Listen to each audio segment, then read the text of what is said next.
Hey, I'm Johannes and this is Kochi. Let me show you something cool. This is the Kochi repository. It's a Rust project with dependencies like Nix, the MSVC toolchain for cross-compiling, and a few other tools like Node.js and Pandoc for the website. That sounds like a complex environment to set up, doesn't it? Well, with Kochi installed on my Windows 11 machine, this is just one command.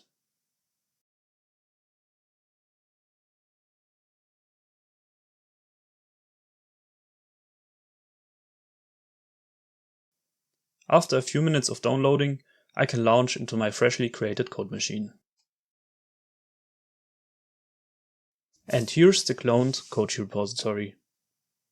As you can see, dir-env is already installed and has picked up my environment. Let's wait for it to finish loading. Now, let's try to build a Kochi Rust project.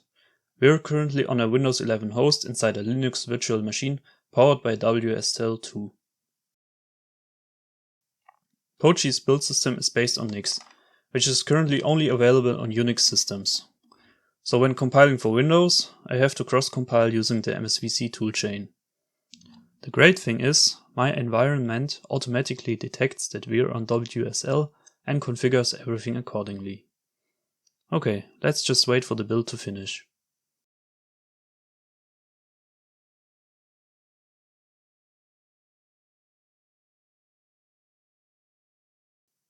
As you can see, our Kochi executable for Windows was built. WSL even allows me to execute Windows executables inside my Linux code machine.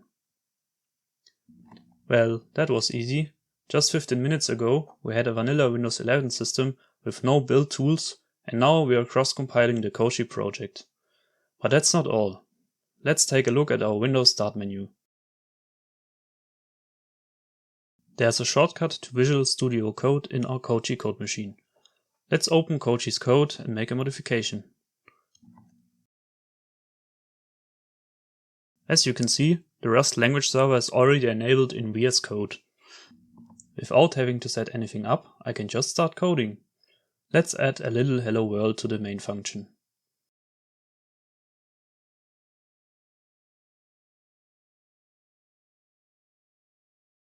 Let's try it out.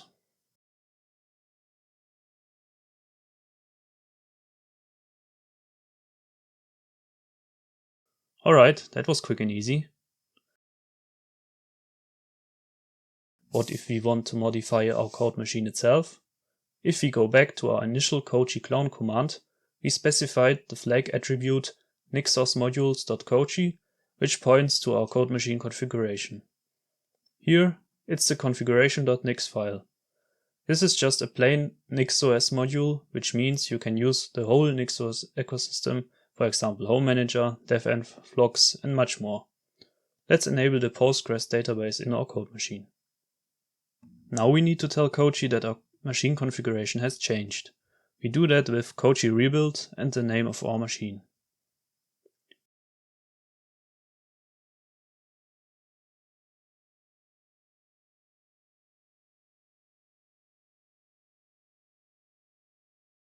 That seems to have worked.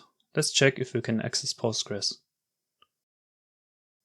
It seems to be up and running. And the connection is also successful. Nice. And there you have it, a quick overview of what Kochi can do.